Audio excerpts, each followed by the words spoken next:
The crash came without warning. One moment, Captain Ethan Ward's ship glided through the calm sky of the alien world. The next, lightning tore across the horizon, and everything went black. When he opened his eyes, he was lying face down on a golden beach. The waves hissed around him, warm and quiet, like they were whispering secrets he wasn't meant to hear. His head ached. His communicator was dead. The ship, what was left of it, was half buried in sand behind him. For a long while, Ethan just sat there, dazed, watching the twin suns rise over the ocean. It was beautiful, almost peaceful. Then he noticed the footprints. Not his. They were too small, too delicate, shaped like human feet, but with 3 toes and faint glowing patterns where veins might be. They led into the jungle ahead, disappearing into the thick mist that hovered over the trees. Ethan grabbed what little gear he had left, a survival knife, a half-empty canteen, and a flare gun. He followed the prints. The air grew heavy as he entered the jungle. Strange, flower-like plants pulsed with faint blue light. The sound of distant water echoed somewhere ahead. But what drew his attention most was the silence. No birds, no insects, not even the wind. Just the soft rhythm of his boots against moss. Then he heard it. A voice. Soft, melodic, and definitely not human. He froze, hiding behind a large tree. Through the thick leaves, he saw movement. A group of tall figures walked silently through the undergrowth. Their skin shimmered faintly green under the filtered sunlight. Their eyes glowed softly, and their long hair seemed to flow like liquid metal. They were women, alien, graceful, and armed with strange curved weapons that glowed faintly. They were scanning the ground, looking for something, or someone. Ethan ducked lower, his pulse quickening. He didn't know if they were hostile. Then one of them suddenly turned her head, her eyes locking directly on where he hid. For a second, time froze. Then she raised her hand, and the others spread out like trained soldiers. Ethan ran. Branches whipped his face as he sprinted through the jungle. He heard soft footsteps closing behind him, silent but fast. He stumbled through roots and vines until the ground suddenly vanished beneath his feet. He fell, crashing into a shallow pool at the bottom of a rocky slope. The water sparkled with strange light. He scrambled out, gasping for air. When he looked up, one of them stood at the edge of the pool, staring down at him. Her eyes glowed like emerald fire. Her voice was calm but cold. "A man!" Ethan froze. "You can speak English?" "Your language was archived long ago," she replied softly. "You are not supposed to be here." He raised his hands. "Look, I didn't mean to crash here. I just need help, communication, a ship, anything." But her expression didn't change. She raised her hand again, and the light around her palm brightened. "Men are not welcome on this island." Before he could respond, another voice called from behind her. It was softer, uncertain. "Wait. If he's alive, we can't just—" The first alien silenced her with a look. Then, without warning, she stepped forward and pressed her glowing palm against Ethan's neck. Pain shot through him, like fire in his veins. Everything went dark. When Ethan awoke, he was lying in a stone chamber lit by sunlight streaming through tall windows. The air smelled of ocean salt and strange flowers. His wrists were bound by a glowing cord that pulsed faintly with every heartbeat. He wasn't alone. 3 alien women stood nearby, watching him with unreadable expressions. They wore armor made of woven metal fibers, light yet strong, and their markings glowed softly along their arms. The one from the jungle stepped forward. "You will answer our questions." Ethan stared at her. "You could start by telling me who you are." "We are the Veari," she said. "This island belongs to us. For generations, no man has set foot here. You have broken that rule." "Rule?" Ethan said, his throat dry. "Why? What happened to men here?" Her expression darkened. "They were banished. Long ago." Another of the aliens, taller, with silver streaks in her hair, added, "Men brought war. They destroyed harmony. Now, only women remain. And peace." Ethan tried to stay calm. "Look, I don't want trouble. Just let me fix my ship and leave." They exchanged glances. Then the first woman said quietly, "You won't leave." "Not yet." Ethan's stomach dropped. "What does that mean?" The woman's voice softened, though her eyes remained sharp. "It means you're the first man to appear here in 10 years. We will decide your fate." And then, for the first time, he noticed something strange. The way the others were looking at him, not just with suspicion, but with curiosity, hunger, something deeper than hate. Whatever this place was, it held secrets, and Ethan had just stepped into all of them. When Ethan finally regained his strength, he was sitting on a stone bench inside a vast hall. The walls were carved with glowing symbols that shifted slowly like living light.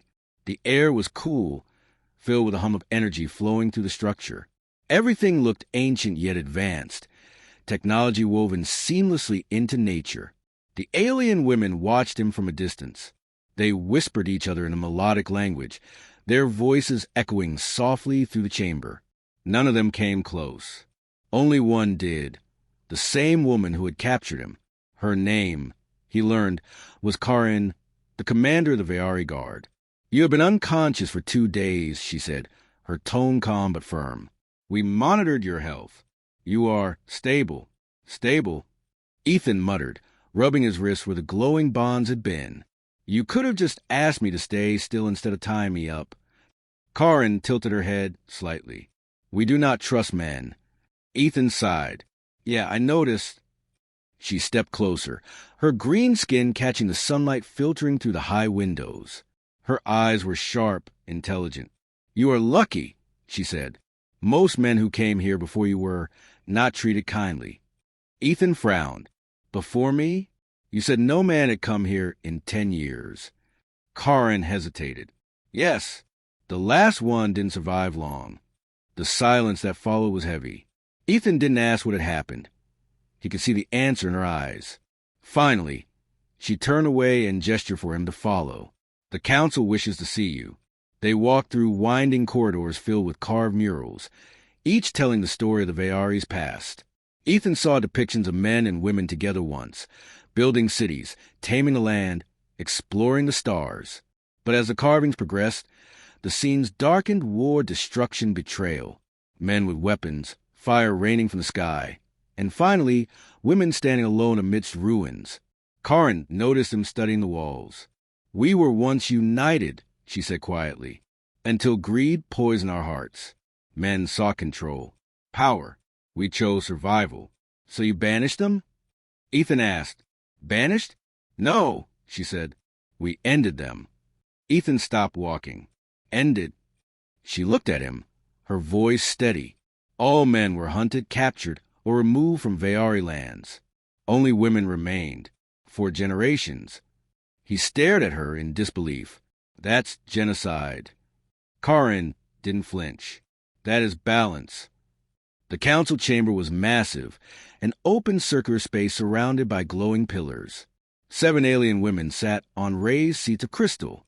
Their robes shimmered like liquid light, and each bore markings along their arms that pulsed in rhythm with their heartbeat. Karin bowed before them. "Elder Council, this is the outsider. The male." The eldest among them, a tall woman with silver-green skin, studied Ethan with piercing eyes. "A human," she murmured, "from the stars." Ethan nodded slowly. "Yes, my ship crashed. I mean no harm." "You already have," another council replied. "Your presence alone disrupts what we have built." He raised his hands. "I didn't choose to be here, but if you let me fix my ship, I'll leave right away. You'll never see me again." Whispers rippled through the chamber. The eldest raised her hand for silence. "We cannot allow that. The moment you leave this island, others will come, men will follow, and the past will return." "I'm not with anyone," Ethan said. "No one even knows I'm alive." The counselor's gaze softened for a moment. "Perhaps, but your kind always returns. They always seek more." Ethan clenched his jaw. "You don't even know me." Karin glanced at him, almost as if she agreed, but she said nothing. Then another elder spoke, her tone curious rather than angry. "There's another way," she said. "If he remains here under our law." Ethan frowned. "Your law?" Karin turned toward him.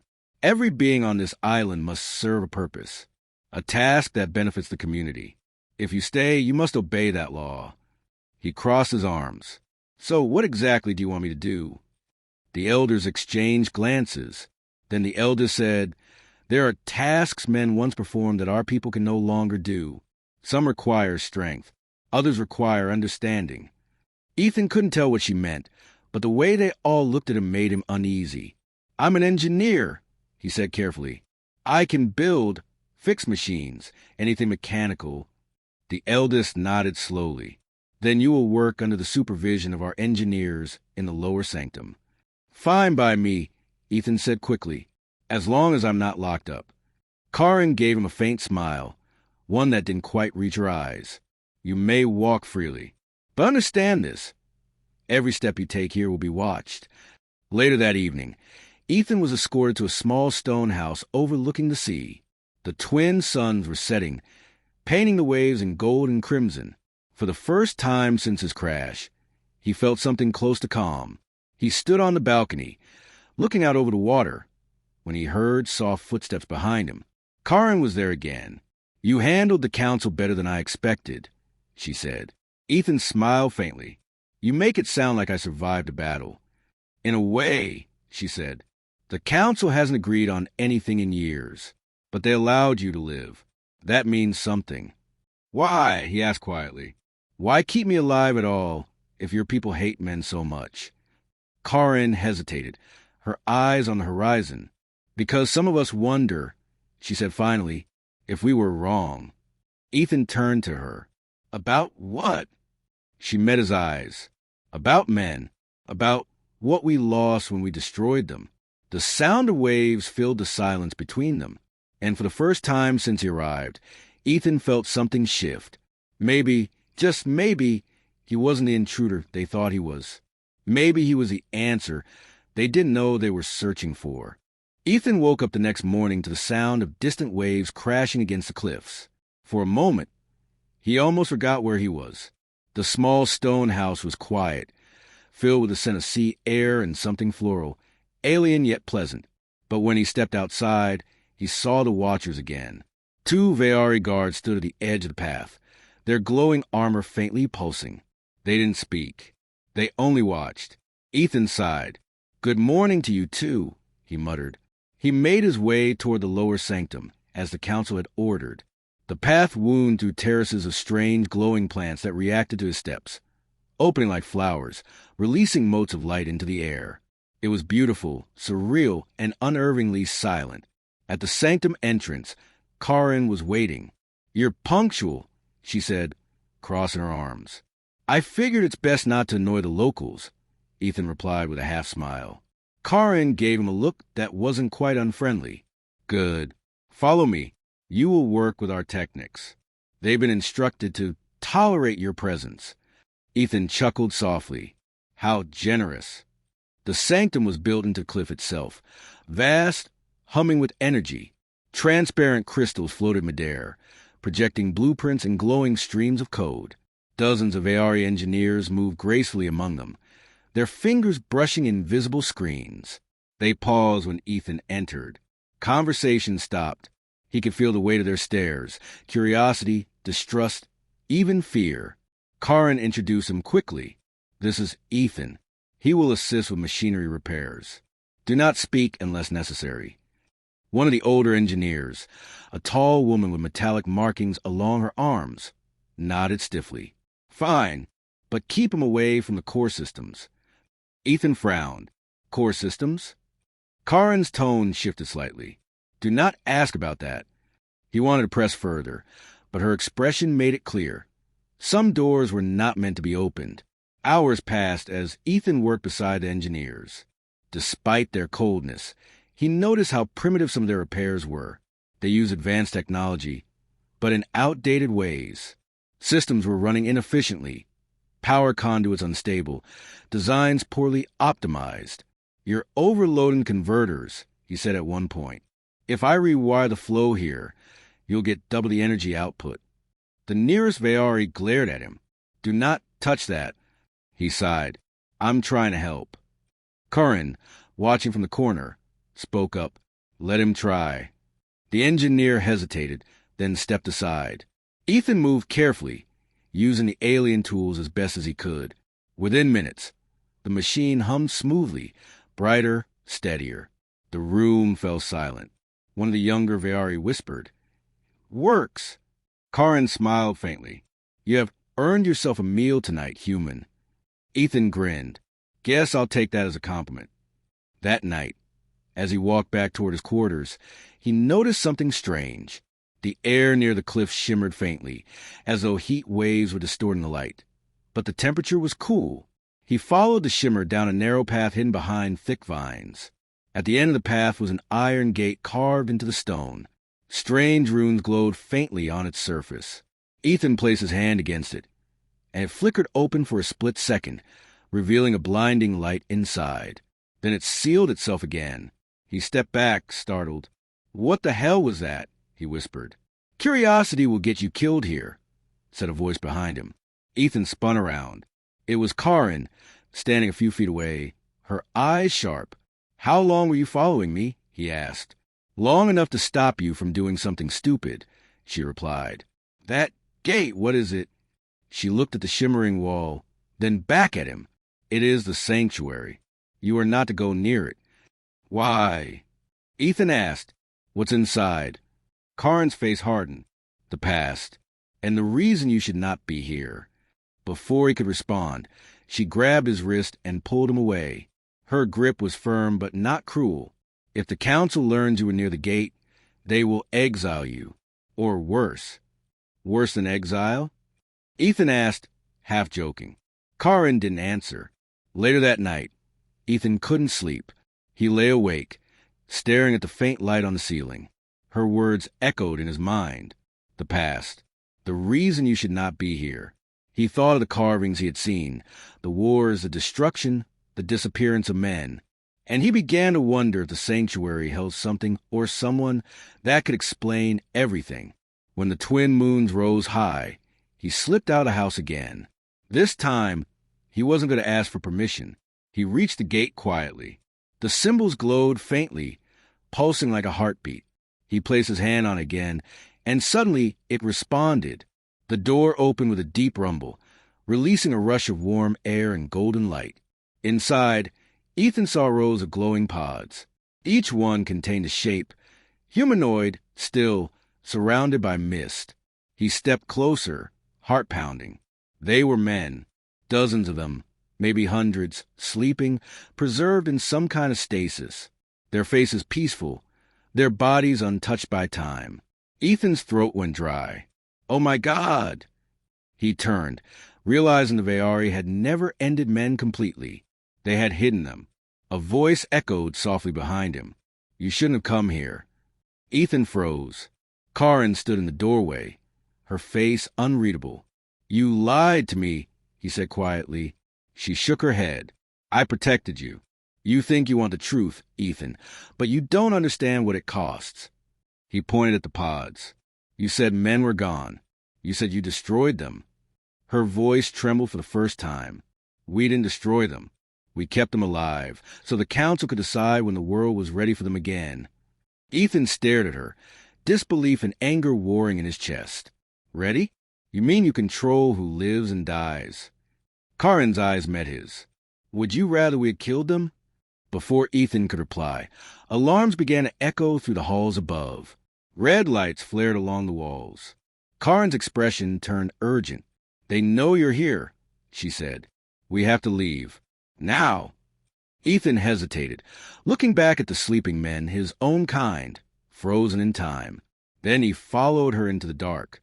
Ethan ran to the tunnels behind Karin, the alarms echoing around them like thunder. Red lights flashed across the stone walls, and a metallic voice repeated in the alien tongue.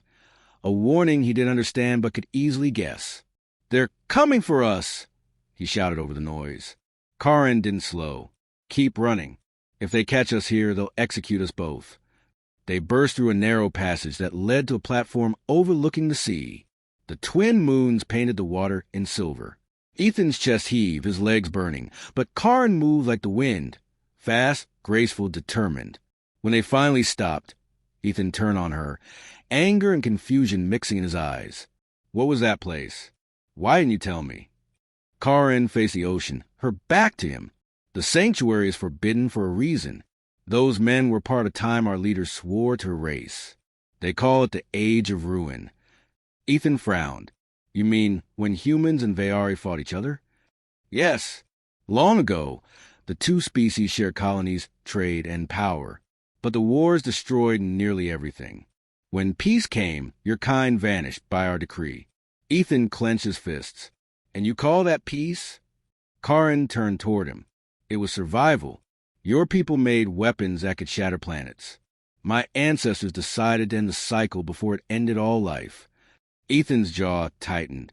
So they froze my kind and built a lie instead. Karin didn't deny it. The council believes men bring destruction. But some believe they bring balance. He stared at her, seeing something new in her expression. Conflict, regret, maybe even hope. Before he could reply, a low hum filled the air. Small silver drones emerged from the cliffs, scanning with blue beams. Searchers, Karin hissed. We have to move now. They climbed down into the shadows of a cave hidden beneath the rock. Inside, strange glowing moss covered the walls, lighting their faces with soft green. Ethan leaned against the wall, trying to catch his breath. You risked everything to help me. Why? Karin hesitated. Because 10 years ago, when you crashed on this island, the council wanted to kill you. They said letting one man live would corrupt our people. Ethan's eyes widened. Then why didn't they? Because I stopped them, she said quietly. I told them you were useful. Harmless. I lied to save you. Ethan's voice softened. Why? You didn't even know me. Karin looked at him for a long moment. Because I saw you try to fix what you didn't break. You were kind to healers, respectful to our traditions. I thought maybe the stories were wrong, that not all men destroy. For a moment, silence filled the cave except for the sound of waves outside. Then Ethan spoke. If the council learns what we saw, they'll come for those pods. They will, Karin said. They'll move them, maybe destroy them. But there's a group that can stop them, rebels who believe in restoring the truth. Ethan raised an eyebrow. Rebels? On an island full of warriors who hate men. She nodded. They call themselves a renewal. They hide among the lower ranks, waiting for a reason to rise. You may be that reason. They traveled through underground tunnels for hours, following the sound of distant machinery. Eventually, they reached a large hidden chamber lit by torches and flickering tech panels. Dozens of Veari stood there, some old, some young, all with the same symbol etched into their armor, a spiral wrapped around a single star. As Karin entered, whispers spread through the crowd. One stepped forward, a tall woman with white hair and glowing eyes. So it's true, she said softly. You brought the last man. Ethan blinked. Last man? There are hundreds of them in the sanctuary. The leader nodded. Yes, but they sleep. You are the only one awake. Karin bowed slightly. Hi, Seer Velen. This is Ethan, the human I told you about. Velen studied him with a calm intensity. You've seen the truth. That makes you dangerous and necessary. Ethan crossed his arms. If you're trying to overthrow the council, I'm not here to fight your war. Velen smiled faintly. This war began long before you arrived. Human. The council keeps our world in chains of fear. But with your help, we can show the people what was taken from them. Ethan hesitated. And what if I refuse? Velen's expression turned solemn. Then the council will erase you, just like every man before you. Silence hung heavy in the air. Ethan glanced around the chamber, seeing the faces of women who once would have killed him on sight. Now, they looked at him with a strange kind of faith. Karin stepped closer. You want to know the truth, Ethan. This is it. You can't run from it now. He rubbed his forehead, sighing. You're asking me to lead a revolution I don't even understand. Velen shook her head. We're not asking you to lead. We're asking you to stand, to show the people that humanity was never the enemy. Ethan looked into her eyes, then at Karin's. For the first time, he saw not hatred or pity, but trust. Finally, he nodded. All right, I'll help you. But if we're going to fight the council, we need a plan. Velen turned to the others. Then we move at dawn. The sanctuary will be relocated in 3 days. That's when we strike. Karin placed a hand on Ethan's shoulder. You don't have to do this. He gave a faint smile. After everything I've seen, I don't think I have a choice anymore. Outside, the sun began to rise over the ocean, spilling golden light through the cave entrance. For the first time in 10 years, Ethan felt something new stirring in his chest. Purpose. Morning sunlight poured through cracks in the cave ceiling, lighting up the stone chamber where the renewal had gathered. The air buzzed with quiet tension and excitement. For the first time in years, the rebels had hope because of Ethan. He stood at the center beside Karin and the High Seer, Velen. A rough map was projected on the wall, lines of light tracing the island's mountains, jungles, and the great central city, Veilora, where the council ruled. Velen's voice echoed. 3 days from now, the council will move the stasis pods to the mainland for destruction. That is our moment. We'll strike their transport docks and expose the truth to all Veari. Ethan studied the map. You're planning to fight their guards? Not fight, Velen said. Distract. The council's power is not in their soldiers. It's in their control of knowledge. We'll show the people what they've hidden. Karin added, if we release just one pod in public, let them see a real human alive, everything will change. Ethan nodded slowly. Then that's what we'll do. That night, the rebels worked in silence. Karin led a team preparing weapons, energy staves and stun orbs. Ethan helped prepare an old hovercraft, its engines whining as he rewired ancient circuits. He felt strange after years of isolation. He finally belonged somewhere. These women, once enemies, now trusted him. They asked for his help, his ideas, even his jokes. As they worked, a young rebel approached him. She had short hair and curious silver eyes. You're really human? She asked. Ethan smiled. Last I checked. She tilted her head. You don't look dangerous. He laughed. Guess that's a problem, huh? She smiled shyly and went back to her work. Ethan's heart ached. How had an entire race been taught to fear men so deeply? Later, Karin sat beside him near the campfire. She stared into the flames, her expression distant. You know, when I was little, she said softly, they told us stories about your kind. Monsters who took what they wanted and burned what they couldn't have. Ethan watched her carefully. And what do you believe now? She met his gaze. Now, I think monsters come in many forms. The fire crackled between them. For a long moment, neither spoke. The night air was heavy with the smell of sea salt and the promise of change. The next day, they moved out. Velen led from the front, cloaked in dark armor that shimmered faintly in the sun. Karin rode the hovercraft beside Ethan, her staff across her lap. The plan was simple but dangerous. Infiltrate the docking facility, release one of the human pods, and broadcast across the island's main communication network. As they reached the outer cliffs, the city of Veilora came into view, a sprawling mass of white towers surrounded by turquoise water. Energy shields glimmered over the docks where sleek ships waited. Ethan's breath caught. That's beautiful. Karin smiled faintly. Beautiful things can still hide ugly truths. When night fell, the rebels began their infiltration.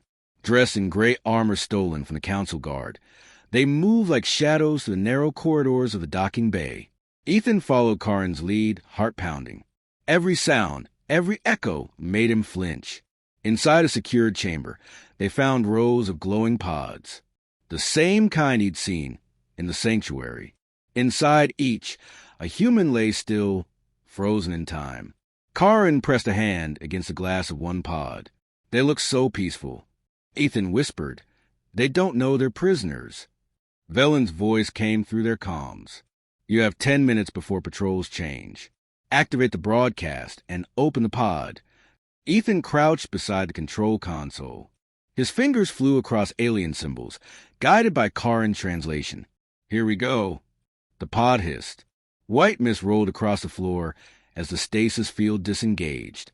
Slowly, the figure inside began to move. A man, young, pale, eyes fluttering open for the first time in centuries. Karin's hand trembled. It's working. But before Ethan could respond, alarms blared. Red light filled the room. "They've found us!" shouted one of the rebels. Guards stormed in from the upper platforms, firing stun bolts. Energy flashes lit up the chamber like lightning. Ethan dug behind a console as Karin spun her staff, deflecting shots with a glowing shield. "Go, Ethan! Get the broadcast running." He ducked under fire, reached the terminal, and slammed the switch. The central screen lit up with his face and the pod behind him, broadcasting to every screen across Veolora. "People of the Veari," he shouted, voice echoing through the comms. "You've been lied to. Humans are not your enemy. They're your history." Velen's voice broke through the comm, the signal spreading. The whole city can see it. Outside, thousands of citizens stopped in the streets, watching as the image of the waking human filled their sky towers. Murmurs of confusion and disbelief rippled through the crowd. Back in the chamber, guards swarmed the rebels. One blasted the console, showering sparks. Ethan turned to help Karin, but she was surrounded. "Ethan, go!" she shouted. "I'll hold them. I'm not leaving you." "Now!" she roared, blocking a blow meant for him. He hesitated only a second, then grabbed the half-conscious man from the pod and sprinted toward the hovercraft bay. Energy bolts exploded around him, lighting the path in flashes of blue. As he leapt into the craft and shot into the sky, he saw Veolora below, its people gathering, pointing, shouting. The truth was out. The island had been silent for 10 years. Now it was awake. Smoke rose over the shining towers of Veolora. The once peaceful city now echoed with alarms and voices of panic. For the first time in centuries, the Veari were questioning everything they'd been taught. The broadcast had spread across every district. Holograms showed the image of Ethan, alive, human, real. To some, he was a savior. To others, a dangerous symbol of rebellion. Deep inside the council's fortress, Elder Moreau slammed her hands on the table. "He has poisoned our people's minds. One man has undone 100 years of peace." Across the chamber, Counselor Tedhan replied coldly, "It was never peace. It was control. You kept the truth buried, and now it's out." Moreau glared. "If you sympathize with that creature, you'll join him in exile." The room fell silent. Outside the window, riots flared in the city streets. The people wanted answers, and for once, the council had none to give. Far from the chaos, Ethan guided the hovercraft through a storm. Rain lashed the windows as lightning split the sky. In the back seat, the man from the pod, pale, weak, and confused, was breathing heavily. Karin's voice came through the comm. "Ethan, do you copy? We're retreating to the northern cliffs. Half of our team is down." Ethan tightened his grip on the controls. "I'm on my way. Hold on." He didn't dare tell her that the hovercraft's power cell was nearly drained. The engine sputtered as he pushed it harder, streaking through clouds toward the flickering lights of the rebel hideout. When he landed, Karin and a handful of survivors were waiting. Their armor was scorched, their faces weary. She ran to him. "You made it!" Ethan stumbled out, helping the weakened man walk. "Barely. The whole city's in chaos." Velen stepped forward, eyes filled with awe. "You did it, Ethan. You woke the people, and another human." The man coughed weakly. "Where am I?" Ethan helped him sit. "You're safe. We're on an island. Long story short, you've been asleep for a very long time." The man blinked slowly. "I remember ships, explosions of war." Velen exchanged a look with Karin. He remembers the Great Exodus. Ethan frowned. "The what?" Velen took a breath. "It was when humans first came here. Our ancestors were not born on this world. They came from yours." Ethan's mind reeled. "You mean you're part human?" Velen nodded. "Once, until fear changed us." Hours later, as the storm raged outside, the rebels gathered around the fire. The air was tense. No one knew what would happen next. Karin broke the silence. "The council will strike back. They won't let the people choose the truth." Velen agreed. "They've already sent drones into the lower districts. We need to move before dawn." Ethan looked around at them, exhausted, scared, but determined. "Running won't fix anything," he said quietly. "If we leave now, they'll erase everything again. Your history, the truth, me, Karin met his eyes. Then what do you suggest? Ethan stood. We go to Veilora. Not to fight, but to talk. If the people see us, if they see me standing beside you, they'll have to choose. Velen shook her head. You be walking into the heart of danger. Ethan smiled faintly. That's where change always starts. By morning, the rain stopped. The rebels packed what they could and prepared for the journey. Ethan climbed to a cliff overlooking the sunrise. The light painted the sea gold, and for a moment, everything seemed peaceful again. Karin joined him, her hair glowing in the light. You really think this will work? I don't know, he admitted. But if no one stands up, the lies win forever. She looked at him quietly. You're not like the men they told us about. He chuckled. Good. I'd hate to meet those guys. They shared a small smile before turning back toward the others. The journey ahead would decide not only their fates, but the future of two worlds. That afternoon, as they descended the cliffs, the rebels spotted drones circling above. The hum of their engines grew louder. Scatter! Karin shouted. Blue beams tore through the trees as explosions lit the jungle. Ethan dug behind a rock, shielding the human man with his body. Stay down! Karin spun her staff, blasting a drone from the sky. It fell in flames, crashing into sand. Velen's voice shouted from behind. Go! The tunnels, now! They ran, dodging debris, until they reached a hidden entrance carved into the rocks. The air inside was damp and cold. As they caught their breath, Ethan realized something. They're not trying to kill us, he said. They're trying to capture me. Karin's face hardened. Then they think you're too important to lose. He met her eyes. Or too dangerous to live. Far above them, the council watched the chase through holographic screens. Elder Moreau, clench your fists. Enough of this rebellion. Send the enforcers. I want the human alive. Counselor Tedhan hesitated. Alive? She smiled coldly. Yes, if the people worship him as a symbol, then we'll show them what happens when symbols are broken. Outside, the sky turned red with fire. The island was no longer peaceful. It was preparing for war. The tunnels stretched beneath the city of Veilora, their walls glowing faintly with blue moss. Ethan led the way, flashlight in hand. The weak human man supported between Karin and Velen. The rebels followed silently, their faces tense. Outside, thunder rolled. The storm had returned, but this time it was more than weather. It was war. Karin whispered. They're searching every sector. The council won't stop until they find us. Ethan stopped at a fork in the path. Then we'll find them first. Velen frowned. You plan to walk into the council's chamber? That's suicide. Ethan turned, calm and steady. Not if we walk in with the truth. He pointed to the human man they'd rescued. He remembers everything. If we can get him to speak in front of the people, they'll see what's real. Karin hesitated, but something in his eyes, bravery, maybe madness, made her nod.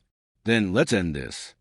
They emerged in the heart of Veilora, just as the first light of dawn broke over the horizon. The Grand Plaza was filled with chaos, guards, citizens, and drones hovering overhead. The air shimmered with holographic warnings. All citizens return home. Human threat at large. Ethan stepped into the open. A soldier shouted, There he is. Karin raised her hand, voice booming through a comm amplifier. Wait, don't shoot. Velen pressed a button on her wrist, and suddenly every screen in the city flickered. Ethan's face appeared, broadcasting live again. All across the island. People stopped what they were doing. Factories went quiet. Streets emptied. In every home, shop, and hovercraft, the same scene played, the humans standing tall beside two alien women. Ethan took a deep breath. People of Veilora, he said, his voice steady despite the tremble in his chest. I'm not here to fight you. I'm not your enemy. I'm proof of what your council has hidden. Gasps rippled through the crowd. He gestured to the weak man beside him. This man came from the stars, long before your council ruled. He remembers when humans and Veari lived together. You were never enemies. You were family. The plaza grew quiet. Even the drones stopped moving. Then Elder Miro's image appeared above the city, towering like a ghost. "Lies!" she thundered. "Do not listen to this creature. He seeks to destroy us." Ethan looked up at her hologram. "You already destroyed yourselves when you chose fear over truth." Miro's voice rose. "Seize him." Guards moved forward, but Karin and Velen stood in their path. Karin shouted, "No more lies. We've seen what he's done, what he's risked. He saved lives when the council abandoned us." Velen added, "He bled for us. Can any of you say the same?" For the first time, the guards hesitated, their weapons lowered slightly. Ethan turned back to the crowd. "You don't have to obey them anymore. You can choose for yourselves what's right. You can choose freedom." Suddenly, a gunshot rang out. Ethan staggered backward, hit in the shoulder. Karin caught him as he fell. "Ethan!" she screamed. Miro's hologram flickered with rage. "End this now." But something strange happened. The human's blood, red and bright, dripped onto the white marble floor. The Veari gasped. It shimmered, glowing faintly blue where it touched the stone. Velen whispered, "The same light as the heart of Aelora." The crowd murmured. The color of the blood, the shimmer, it was proof. The old stories were true. Humans were part of their origin. Miro shouted, "Stop looking at him. He's—" Before she could finish, one of her own guards deactivated the projection. The hologram vanished. Silence filled the plaza. Ethan, struggling to stand, raised his hand weakly. "It's your world now. Don't let fear run it again." Karin pressed her hand over his wound. "Stay with me. Please." He smiled faintly. "Guess I'm not as strong as they said I was." Velen knelt beside him, tears glimmering. "You were strong enough to change everything." Hours later, when the smoke cleared, the council was gone. The people had taken back their city. The truth spread through every colony, every island. The human was real, and the ancient connection was undeniable. Ethan survived. The wound healed slowly, leaving a scar he wore like a badge of honor. Karin visited him every morning as the sun rose over the sea. The island looked different now. Children laughed in the streets, and no one spoke with hatred. Humans were no longer ghosts in stories. One morning, Karin stood beside him on the shore. "You could leave now," she said softly. "We found old ships in the archives. You could go back to your people." Ethan looked out at the endless ocean, waves shining gold. "Maybe someday," he said. "But for now, this world needs rebuilding, and so do I." Karin smiled. "Then you'll stay?" He nodded. "I think I already have." The wind carried the scent of salt and hope as the two stood side by side, watching the dawn of a new world, one born from truth, sacrifice, and an unexpected bond between a man and a world that once feared him.